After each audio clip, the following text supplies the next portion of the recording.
I've worked long enough to know that no one knows what they're doing, ever. We're just making it up all the time.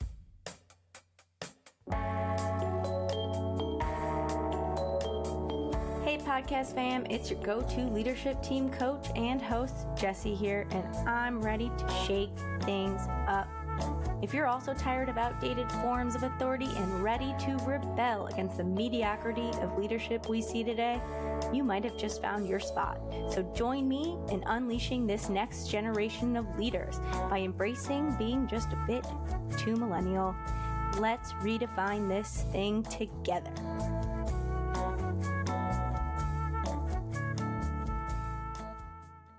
Welcome! Today we are discovering what I actually do. Right? It's about time. It only took me, 10 episodes to explain what it actually means to be an executive and leadership coach. And we're not even getting into the team component of this today. And so what better way than to introduce coaching than to bring on a fellow coach? And I will say there is something very special about talking shop on this passion that I have. But before we jump in, I want to just start with some of the basics. Like, what exactly is coaching? And I will say there's been many attempts to try to define coaching. And so I'm going to give you a couple definitions for you to create your own interpretation. So James Flaherty's book, Coaching, defines it as a way of working with people that leaves them more competent and fulfilled so that they can contribute to the organization and find meaning in what they're doing. Another definition, and this is from the book Coaching Skills, which is by Jenny Rogers.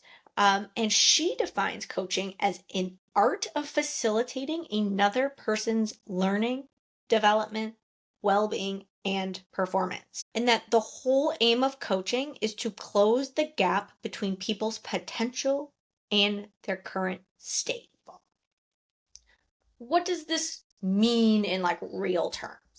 The way I think about it is that sometimes in our current environment, something's just not clicking anymore. Maybe the system that we thrived in previously just isn't a fit anymore. And an example of this is when you're an individual contributor, those skills that you developed and honed that make you good at that job, those might not always translate into a management job or an executive job, because every new level that we move in an organization or every new role has new challenges and different skills. So the ones that got you there might not be the ones that will take you to the next step. So what are some of the outcomes that we're always looking for as an executive and leadership coaching? I think in today's environment and society, we're always looking at performance in a very short-term mindset. And so as a coach, one of the things I love is I get to pull you out of that and really understand some of those decisions for long-term excellence and sustainability. The second aim as a coach is I help clients see and recognize the patterns of when things are working and not working, and then make those adjustments. But I will say what separates coaching is that the goal is for me to provide a process for them to learn how to self-correct independently. Because I'm definitely not your coach forever at all, right? I don't want anyone to need me in the future. So the real success for me comes when my clients no longer need me. And so I want my clients to outgrow me. So how did I arrive at coaching? I like to say coaching is a part of my DNA. It seems to keep finding me, or at least I guess I keep saying yes to it. My first job, I was a soccer trainer and a coach in college. And then after college, I decided to volunteer to coach high school soccer after work. And by my mid-20s, I was the head coach for 6th grade girls basketball. Who says yes to that? Even as a trader, I felt a desire to coach and understand the performance barriers of those around me, and also obviously including myself, which is a pretty rare desire in that industry. But when I actually found leadership coaching, it was not love at first session. I quickly learned that it was not about teaching, giving answers, which is a bit more of my style in the other coaching contexts. It was a lot more about restraint, curiosity, and deep listening without judgment, which, those are tough ones for me. Coaching is all about meeting people where they are, holding their stories lightly, and helping them connect their own dots, not me connecting all the dots for them, which is what I love. And this was all very challenging for me because these skills were not my strengths yet. But over time, I actually discovered that this part of me does exist, the part that can be present and can listen and not rush to judgment. Well, at least I'm working on all these things. And what I struggled with at first actually became the very thing that drives my passion for coaching and this path today. It was a different, underused muscle that makes me a better person. So today I'm really thrilled to talk with Allie Stark, a leadership coach, facilitator, and founder of Allie Stark Wellness, which is a powerhouse team of 5 coaches. She's also the co-founder of Noria, which is a leadership platform looking to redefine modern living and leading. Allie guides entrepreneurs and leaders to launch impactful organizations. She trains coaches in her unique methodology and leads workshops for some of the world's biggest brands. So this conversation is a special peek into the world of coaching, growth, and all things leadership. And even if you're not a coach, this episode is definitely for you. I will say the podcast platform that I used weirdly glitched during this episode because it only recorded me and not Allie. So this episode is actually going to be audio only. So let's jump in.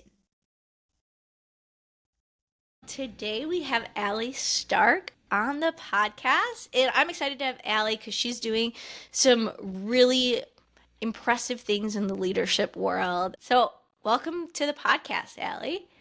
Thanks, Jessy. I'm so happy to be here and to get a little bit of time with you today. For those of us who don't know that much about your background, I'd love to hear just a little bit more about you and how you came to leadership coaching. I got my way to leadership coaching was kind of long and winding. It started with me being really into yoga at a very young age, around 12 or 13 years old, and eventually I wound up teaching. I got a yoga teaching certification when I was 16 and taught my way through college. And in my early 20s, I dealt with a lot of chronic autoimmune conditions, and I was really struggling to find solutions in Western medicine. So I sort of felt like I was hitting my head up against a wall.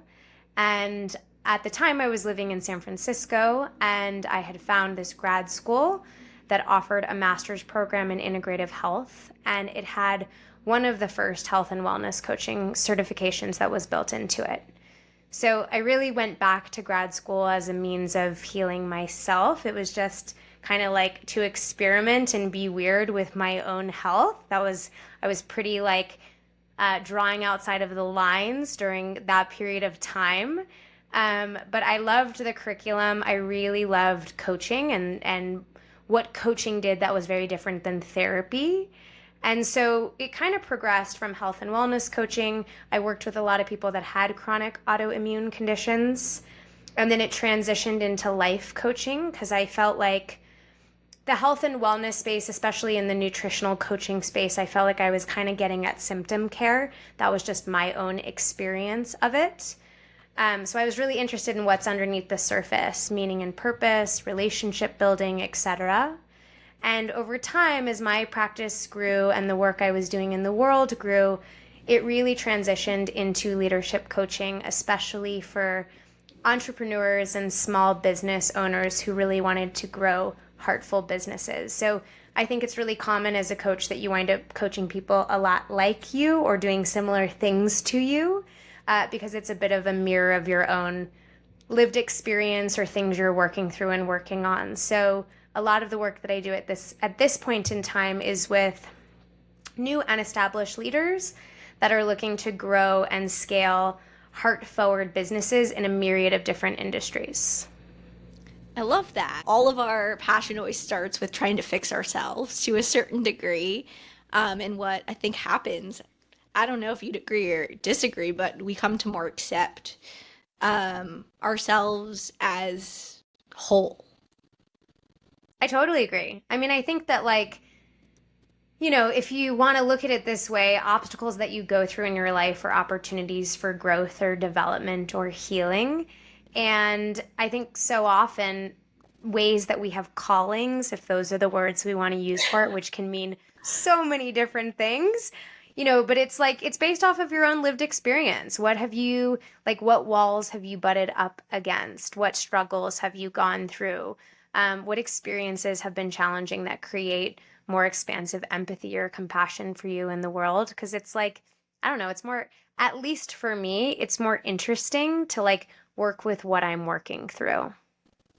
I I think like for me it's like you try to understand the support that maybe you didn't get that you needed, and then how do you serve and support others in their journey, which is completely different from your own. How are you then using like your own journey in terms of you started your business? Yeah, I love, Jessy, what you said about, you kind of want to teach from or coach from or lead from whatever it is. It's like creating a resource for people to have something that you didn't have. And again, it's like it's messy and it's imperfect and everyone needs different things. But I was just thinking about when I started working in the coaching space, I felt like I had this narrative that I was a sick person, and I was young, I was in my 20s. And so I felt like I was really supporting people and coaching them through the mental narrative of what it means to have chronic illness or chronic pain. And at this stage of my life, I don't really like, of course, I still have the things that I had. They're chronic, so they don't go away. But my relationship with illness, like, is not really something I ever think about. Like, it's just managed at this point. Um, and so, I think that it's sort of like there is a part of me that has healed from that. And so doing that particular type of work became maybe less interesting. I also get bored kind of easily. Like I like a lot of different inputs. Um, but I think to the place that I'm at today and working with leaders is this opportunity to really, it's like, what product or service are you putting out into the world? Why does it matter to you? Like, and it can be anything. You could bake pies, you could have a tech product, you could be a clown who makes balloons. It's like, it doesn't really matter what it is, as long as it has meaning to you, then it's of service to the world in some way or another. So I think that's a big part of it.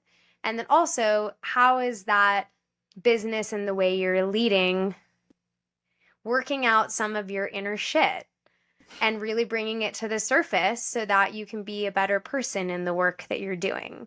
And I feel like I'm a very imperfect person and a very imperfect leader. So I feel like the opportunity to face up against that stuff in my own leadership is like ongoing and all of the time. You talked a little bit about your entry into life coaching, and you felt as though that was more effective than something like therapy. Like most people are kind of confused. Well, what is the difference between coaching, life coaching, and Mhm. therapy? And what is the difference to you, and why do you find coaching to a certain degree more effective? I don't know if I think that it's more effective. I think they serve really different purposes. So I'm someone who's been in therapy for most of my life, so I'm a huge therapy proponent.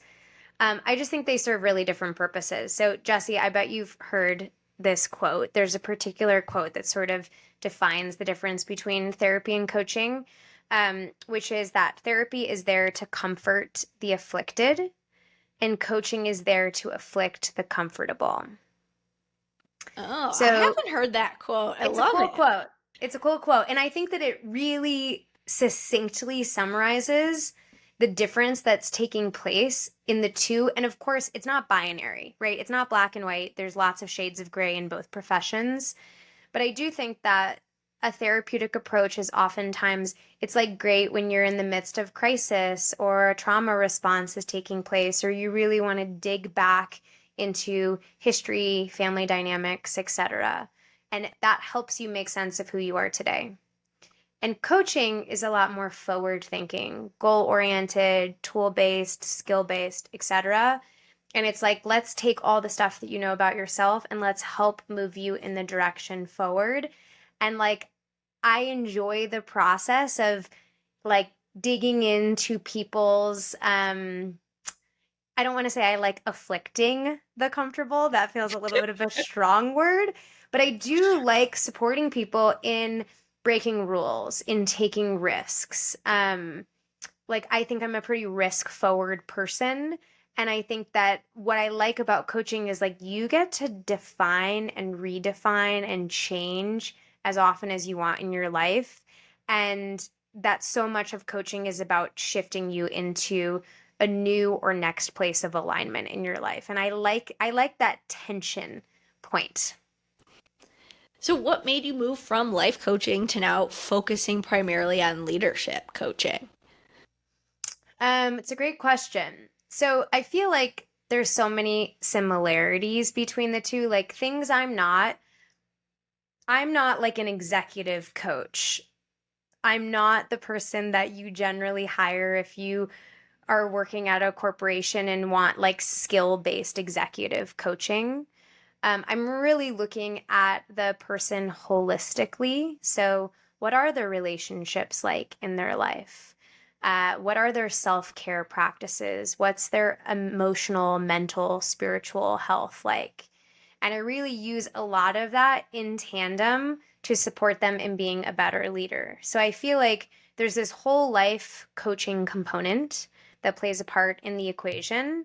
And then there's a lot of strategy that's used to support someone in building a brand, in creating systems for effective one-on-ones that they're having with their team members, in putting operations into place. So I feel like I skirt both, and I like to tell people like I'm not the coach that you want to hire if you like someone who's like super wooey.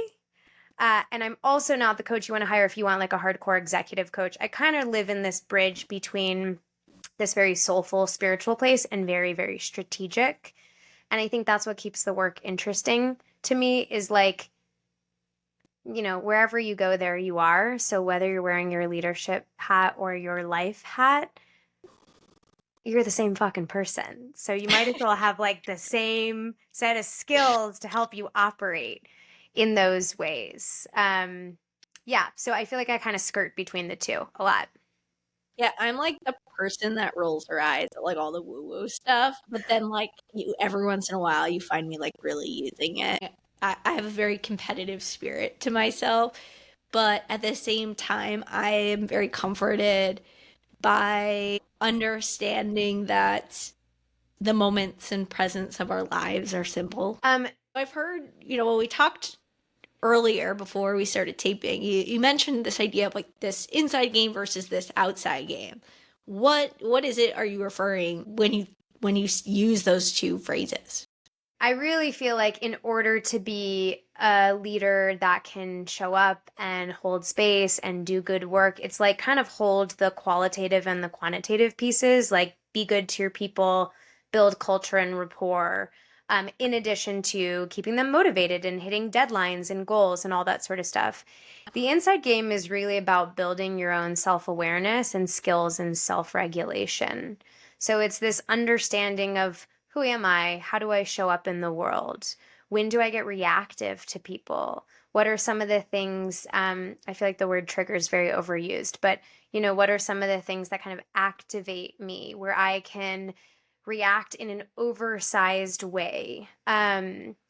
What are some of the things that are going to show up that are going to feel really confrontational for me? Like, I know for me, I come from two self employed parents and money in our house was always very up and down from an entrepreneurial point of view, and so it's like I'm aware of like there's certain things that are going to show up around money that are going to be more activating for me because of where I came from.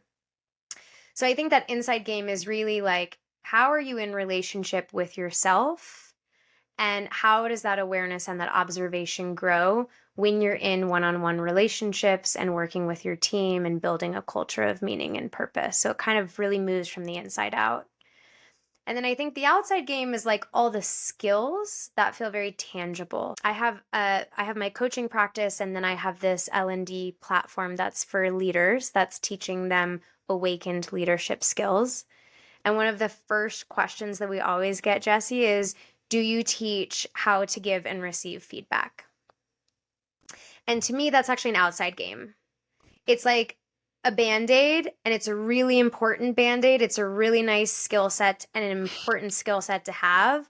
But if you don't have your own self-awareness and self-regulation when you're doing a giving and receiving feedback conversation, like all hell breaks loose and you can just throw the whole thing out the window. So I think like the outside game are, goals, skills, things you're moving in the direction of. And the inside game is, do you know yourself? And does that come across in the way you're leading other people? Can you slow down enough to actually take stock, to ensure that, the goals that you've set are still aligned with values? Like we change all the time. What I cared about 10 years ago is very different than what I care about now. So I really think it's about that self-investigation and self-discovery that matters a lot as a leader. I'm activated by money. Who cares? Who's not? Also, let's just say that as a starting point. Is that the question? Who cares? I'm activated by money. Okay, cool. I learned I'm activated by money. Who cares? So I think that that's going to influence how you make decisions, right? So if you discover that you're activated by money, you may be unwilling to take certain financial risks that are actually going to help you grow your business. You may be like, something I notice a lot as a solo entrepreneur is how important it is, especially if you're contract-based work, is like getting paid on time matters. You may get really triggered when someone doesn't pay you on time and you have to hunt them down to pay you. Or you may not pay someone else on time, right? It's like there's some weird expectation setting and stuff that can show up. You may have a hard time asking for what you're worth, what your rates are, what you should be charging for things. And all of this, and money is just one bucket of examples we could draw from, but all of this is going to impact your bottom line of what you want to do in building like a healthy, robust, resourced company. These things show up all the time. I mean, it's like there's all kinds of buckets that are going to impact how you show up as a leader and how successful your business is. What have you noticed as some of the biggest barriers to leaders? It's a great question. I think a current trend that I'm noticing, and I'd be curious, we may coach very different leaders, but I'm curious your experience. So I work with a lot of small business owners that are in many different industries. They could be in CPG or advertising or education, etc. I think in this like cultural moment and zeitgeist, it could be like Amazon's taking over the world or an election year, whatever else it is. But something I have noticed is that a lot of small business owners feel a little bit like they're screaming into the void. It's like, they kind of live in this like in between, it's not tiny. They're not contractors. They're not working by themselves. They may have a few employees. But I think that it can feel a little bit like you're trapped in some kind of Hades of like, it's not small enough and it's not big enough to move the dial. And I actually don't have an answer for this. I feel like I can kind of be a little bit in this space with one of my businesses. But I feel like on a business level, that's something that I'm really noticing that I didn't notice 5 years ago, the struggle of the small business owner. There's like a couple of other, I think leading different generations, how you communicate, talk, set expectations for Gen X versus Gen Z versus a millennial, et cetera, and having all of the tools and how you communicate effectively amongst different generations. I think a lot of leaders feel really lonely. It's like, there's the expression of like, it's lonely at the top, but I think that that's only enhanced in a culture of like remote first or remote only working, where it's just like there's a lot of isolated work that's taking place. And I think that we're all in this process of solving for that. Like, I don't think there's a solution yet. I think that we're all in the process of how do you feel a sense of connectedness and community when we're all, I don't know what your space is at home, but working from our pantries and closets still for so many of us at home. Yeah, I'm in my extra bedroom. Great. And yes, my mother-in-law, my first couple podcasts definitely pointed out that she could see the bed in the video. And I was like, of course she did. And she was like, are you sure you don't care? I was like, yeah. Are we all working out of an extra room? I don't know. Yeah. Yeah, it's like that space of like belonging connectedness, loneliness. I feel like those are huge things that like leaders are solving for and experiencing. Yeah. It's so interesting because like we coach such different we coach at such Populations. different levels and populations. Like, yeah. I mean, and especially because like my clients, this is usually their first coaching experience. It's just, it's a different experience of what you're working with people on. And also, I don't work with small business owners typically.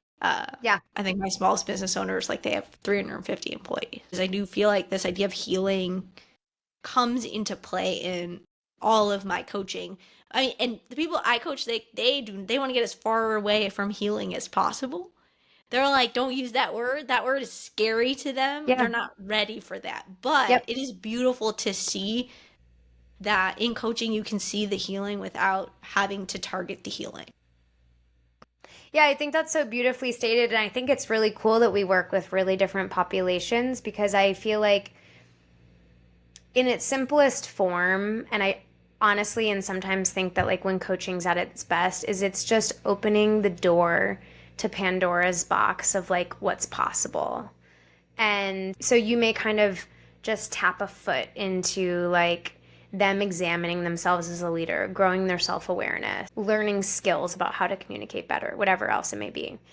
And then you may not ever see that person again. And Jessy, you may have been a part of the equation where like 20 years from now, that person's like really grown in a personal development or self awareness state. And I love really not knowing where it's going to go.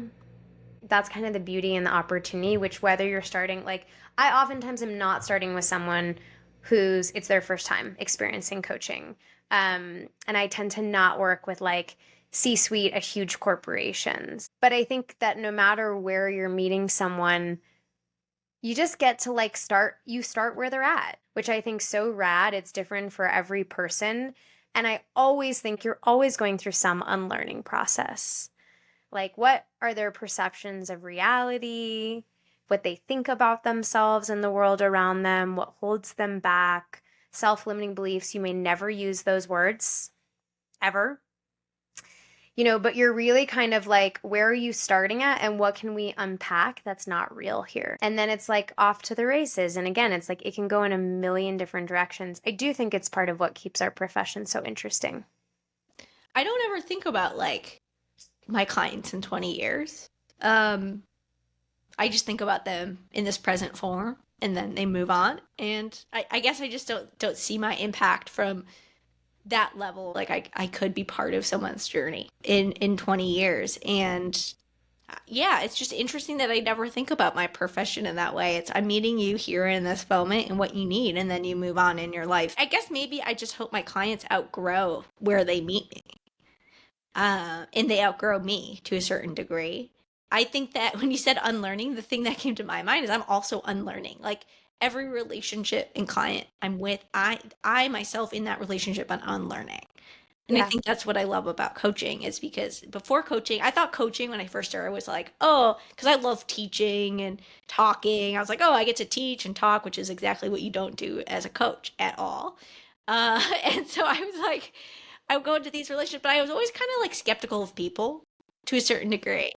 I called myself I was an extrovert that disliked people to a certain degree because I felt like I was always disappointed by that. And it's coaching where you really get to connect and be with the humanness of whoever that person is. And I think it gave me a love for people. And I guess, yeah, that is what I love coaching people who are nothing like me. And it's just so fun to work with people who have never experienced any type of conversation at that level. It's making me think about two leaders in a most recent cohort of our Noria program, Shift the Way You Lead, and they work at a construction company. So these are not people that are exposed to coaching it's like the opposite of woo. And one of the team members that they were managing, they were about to put on a PIP, a performance improvement plan. It was only in the last year that I learned what that acronym was for. They were in our course the woman the leader that was in the course was sharing with me, she's like, I would have just like, that's all that would have happened in the past. I would have just put this person on a PIP. And instead, because we teach coaching skills, she used coaching skills in a conversation, which is like, here's my experience. Let me get curious. Let me ask more questions. Let me dig beneath the surface. Let me use my own self-awareness and self-regulation. Let me create a safe environment, et cetera, et cetera. And what came out of this conversation was like this team member revealed all of this stuff that would never have come up had he just been put on a PIP. And it basically transformed the whole relationship. Like all of a sudden he, it was sort of like he was on board and wanting to perform in a different way and demonstrate that he really should be there. And the power of coaching is like wild when you really just get curious, ask more questions, reflect back what you're hearing, try to understand it more. And it doesn't have to be wooey literally at all. I think I'm always like amazed at the power of coaching, which is just like lean back, keep leaning back, ask more questions, get more information, respond to people with exactly what they're saying so they can hear themselves and see where that kind of takes the conversation. So I don't know, especially in the leadership space, to me, leadership and coaching are pretty synonymous. You can't always wear a coaching hat in leadership, but you can often wear a coaching hat in leadership. And yeah, I think it's a really cool place to like be a leader from. Yeah, I think that makes me think back to like our question around therapy and coaching. And I do think one of the powers of being in a coaching relationship is you get to see the power of coaching and you get to leverage that within your own relationships. Yeah. And like it's almost like I think of myself as a model to a certain degree when I coach. Like I'm modeling coaching skills to you and you get to use these skills, whether or not you really are aware of that or not. But like you're never gonna model like a therapist's skills. Like that would be bizarre. That would be a very bizarre and so it just shows that there's it's a different relationship for sure. Yeah, as a leader, you're not gonna look at your team member and go, it's like, and I do think that like also what is being a coach? Being a coach to me is also, like being a coach is synonymous to being a leader, which is synonymous to modeling the behavior that you want people to reflect back to you. Like they all kind of fit into the same umbrella or bucket for me. Yeah. It's like my therapist every time I'd be like, oh, how are you doing? She's like, fine. Yeah, exactly. Well, and I don't know how you coach. Don't ask me about my life. I will not tell you anything about me. I am a strictly professional person. Exactly. Like I don't know how you coach, but I feel like something I love about coaching is it does remove the veil a little bit. Like when I'm working with a client, we're not in a hierarchical relationship where like I know more than they do at all. And so there is vulnerability on my side. I like often will say, is there permission for me to share something personal that's like arising? Or because I think that it humanizes the experience. And in my experience of coaching, which I've done for a long time at this point, people like get more comfortable and more at ease. It's like, I don't have all the answers. We're just trying to figure this out together. Yeah. That's an interesting thing. Like there is a vulnerability when you coach because you're supposed to be leading it and you usually don't know. You don't have the answers as a coach and you're not supposed to have the answers. So it is a relationship that does require, to a certain degree, a level of vulnerability. And I never thought about it that way. But I think that's why I started coaching. Part of it was it just made me a better person. And I was like, this is something I need to ground myself. My whole grounding of value was in answers. Like that was just how I was taught that was important. And coaching was the first time that I didn't need to have an answer and I was still valuable. And that was so meaningful to me that I knew it was something I would never give up. I'm more than my answers. I'm more than my expertise. I am valuable as is. I can just be present and that's enough. I mean, I always find that the wisdom in the room by the person who like clearly needs to be right and prove their point. That's me.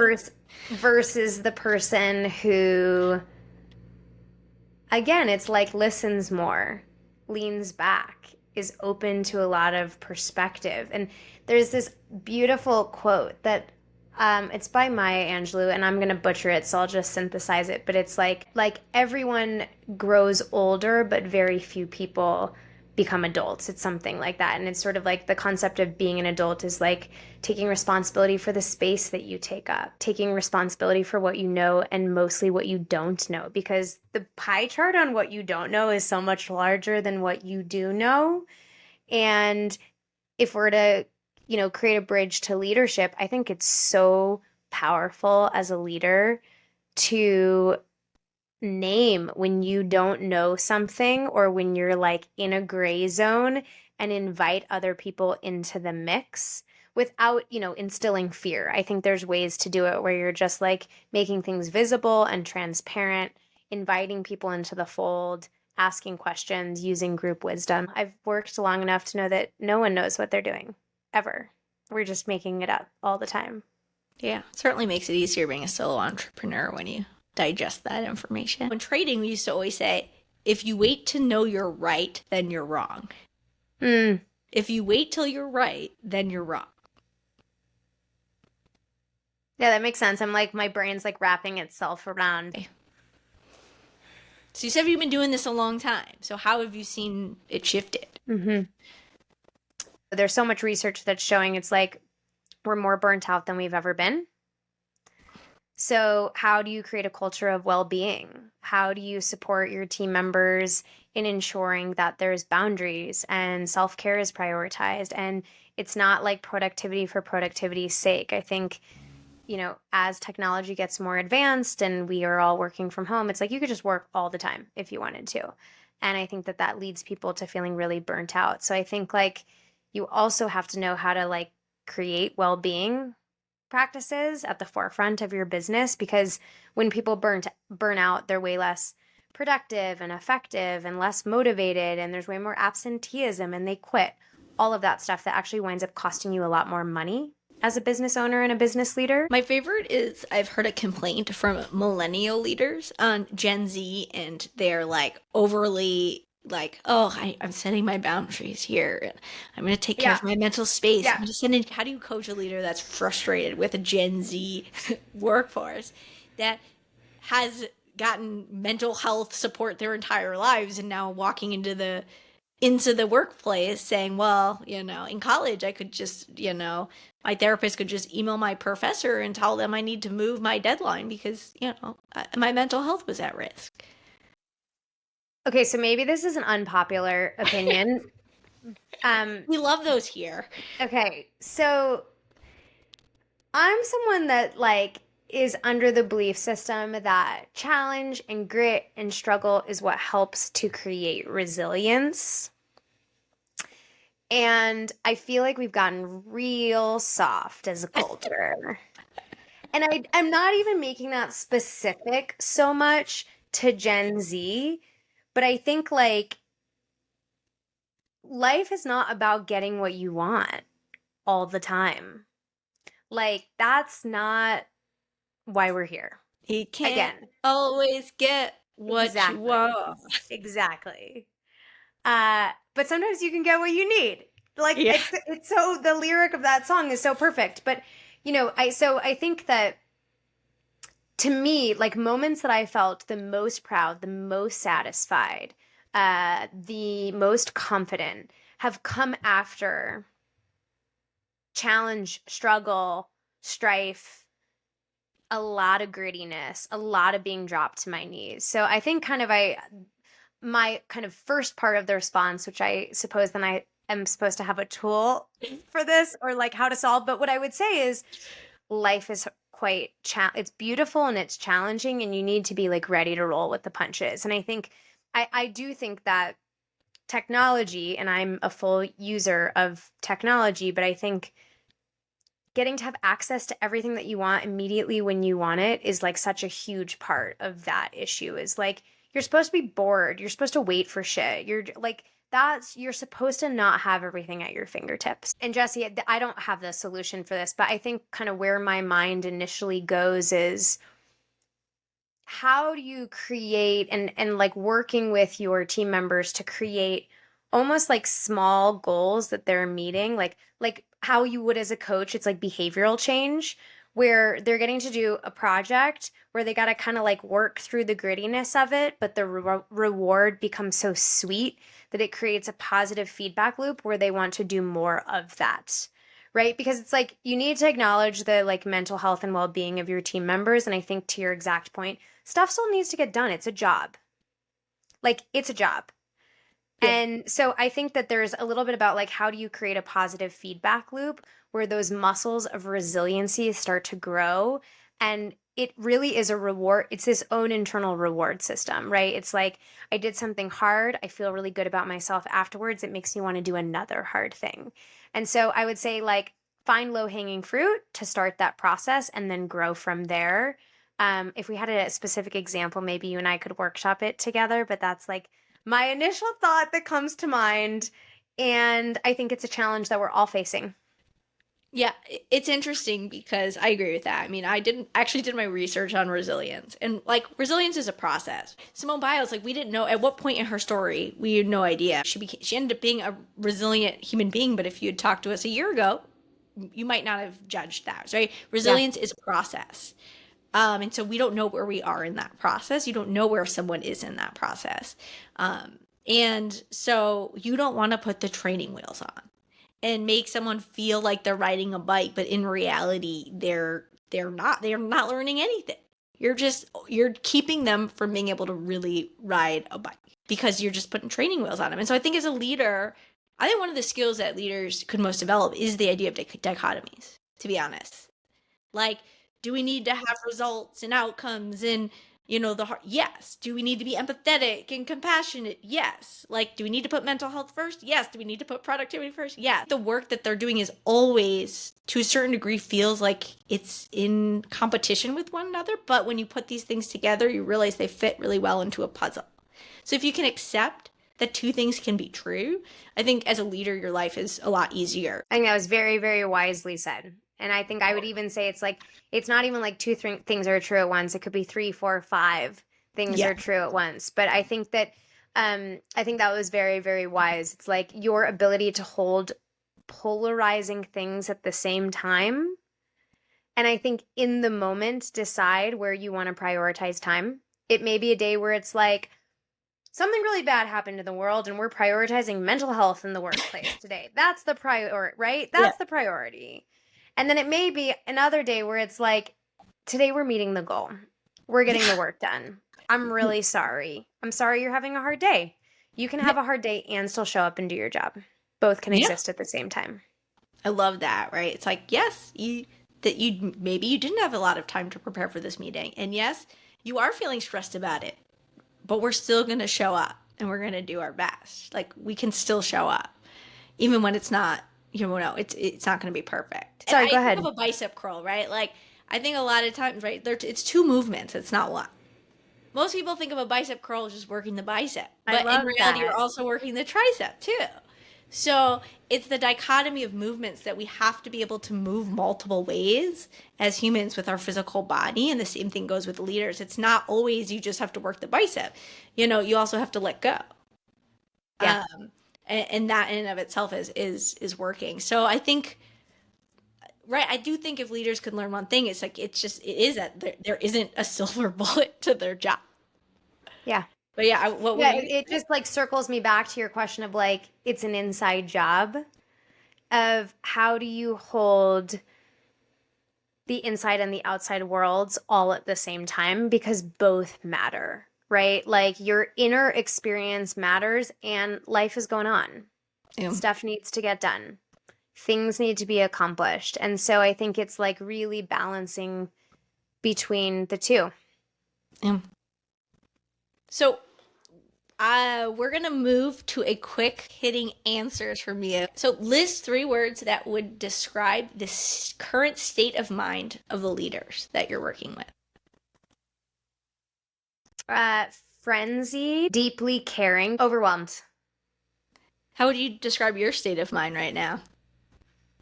Frenzied, deeply caring, and overwhelmed. I wish that I was going to put inspired into that list, but that's not how I'm feeling today, so I'm not going to lie about it. We'll talk about, setting emotional boundaries with your clients later, Allie. What is your favorite millennial quality about yourself?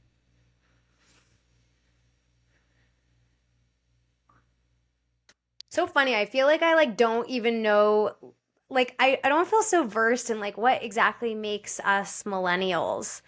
Uh, uh I think that I'm kind of in like the guise of like I think anything's possible. We can build whatever we want. We can like make crazy shit. It's all possible. So I think that's where I go.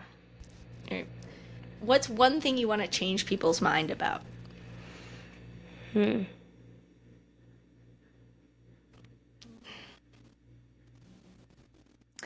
I would love for people to feel like they can have a greater sense of ease. Like I think, work can be hard. Like we have to work hard.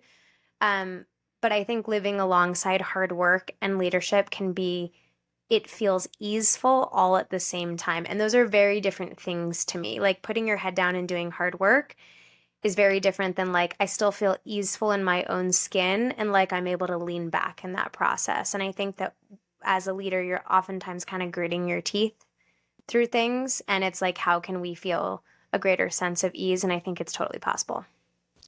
And interestingly, this is supposed to be a jolt of insight, but I'll break my own rules to the game because it's all you're all about rule breaking, so am I. One of the interesting parts of my research that I did on resilience was that when there were stressful daily hassles or events, but people just saw them as part of like the job, there was no narrative about it. It was like, oh, this thing is stressful and like it stresses me out. It's Nice. just a part of Yeah. the job. And they Yep. were like, actually, it made them more resilient or more composed long term. I just thought that was something that really jumped out at me at the research that I was surprised by. So I I think mean, that I gives feel you like that it's, easefulness because it's like, yeah, this is a stressful thing, but this is just this is a part of it. This comes yep. with the territory. Yeah, I think I like love that part where it's like something you could also change is like assigning a narrative to everything that happens. It's Mm. like we can make as much meaning or as little make meaning as we want about things. And there's sometimes where it's just like, oh, a crappy thing happened at work today. Moving on. I'm not going to assign narrative to that or a story around it. I'm just going to like move on because it allows my life to feel more easeful. That's really cool. I like that, Jesse. Yeah, I have to say that's been a big change for me in the last year, which is I used to have to like understand everything. Mm-hmm. One day my therapist was like, you don't have to know why you're sick. Like you can just accept that you're Yeah. not feeling well today. Like, Yep. and I was like, really? I don't have to know why I feel this way. Nope, you can just feel that way. Yep. You don't have to have a narrative around it. There doesn't need to be a reason for everything, and that made a big difference. All right, and then the last jolt of insight is if you could offer one actionable piece of advice to our listeners, what would it be? In a moment of overwhelm, take a beat, slow everything down. And this doesn't need to be like some deep breathing exercise that you do, but actually just like take a moment to pause, to step outside, maybe walk around the block to create space and like actually allowing yourself to slow down because it's when we slow ourselves down that like the feeling is there about what's arising or the solution is there about what's arising. So I feel like in our high demand, fast paced, nonstop, overwhelming world, it would be find ways to slow yourself down, just doing stuff that really allows your nervous system to get a bit calmer and more regulated because it allows you to be a better leader. So I, preface this whole interview that you're doing some really cool things out in the world of leadership. So I want to make sure that we learned about what those cool things are. Thanks, Jesse. Thanks for asking. So I co-founded a company called Noria that has a foundational leadership program called Shift the Way You Lead.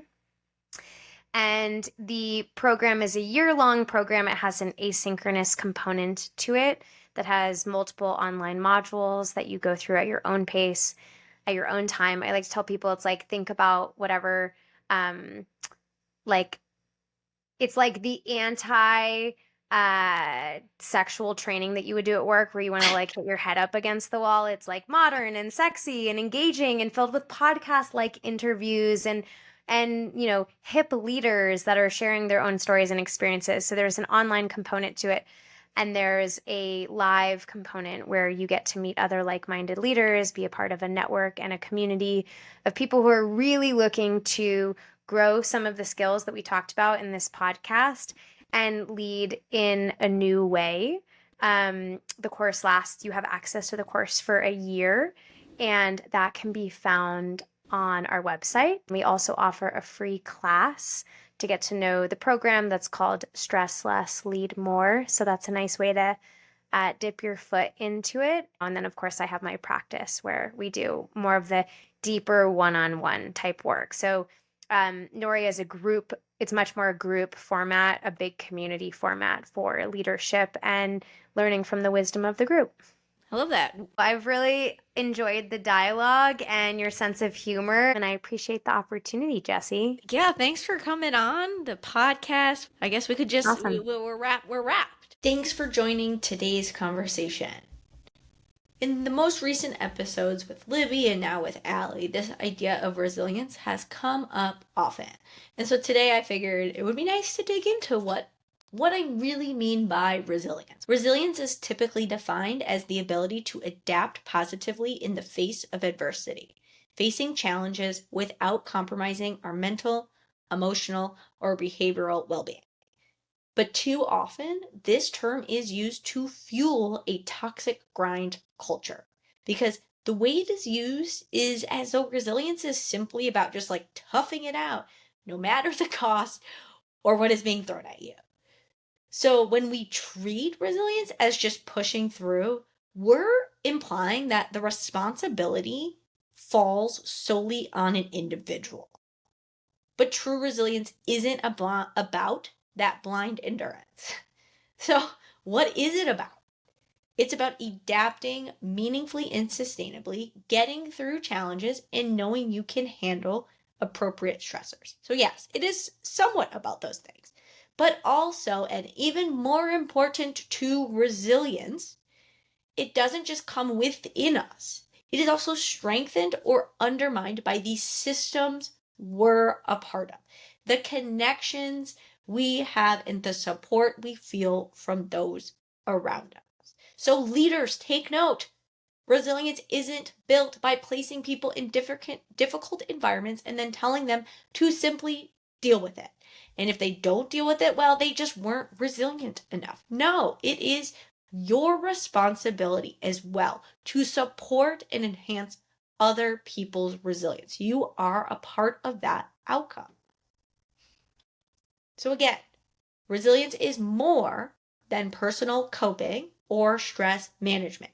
That is just one part of being resilient. Don't place the burden solely on individuals. Please help them build a resilient narrative by creating supportive environments. So as you go through your week, think about how you can cultivate this real resilience within yourself, and if you're part of a team, within those around you. Because 1, resilience is not about endlessly pushing forward. 2, resilience is also not about creating frictionless paths. It is a balance of success through discomfort, built on action and building your confidence. But 3, it's also about having a strong support network and putting the right systems in place. And that's a wrap for today's episode of Two Millennial. If you found yourself nodding along, you know the drill. Smash that subscribe button wherever you're tuning in. And if you want a daily dose of leadership wisdom with a sidekick of quirky parent jokes, catch me on Instagram at Coach Jessy Grossman. But hey, if you're serious about leveling up yourself, your team, head over to zlncoaching.com, where we have great tools, resources, and case studies that will help you unlock your potential and enhance your team's resilience and performance. Because here's the truth. When we don't invest time in building our own leadership skills and the skills of those around us, problems fester. We feel disconnected, and it's just so hard to get work done. So if you need an executive coach, a sounding board, an offsite facilitator, a team consultant, get in touch. Thanks for hanging out with me on Two Millennial. Until next time, stay curious, stay bold, and keep growing. Why Noria? The reason why we called it Noria is that a Noria is an ancient water wheel that would pull up water and resources from the earth, from a estuary, from a river, etc., and it was responsible for feeding the surrounding community. And so our feeling is that leaders need more support, and what we're here to do is act as the Noria for you in your leadership so that you can be the Noria for your team and your company, etc. So that's where the name came from. I love that. I love the idea of feeding the community.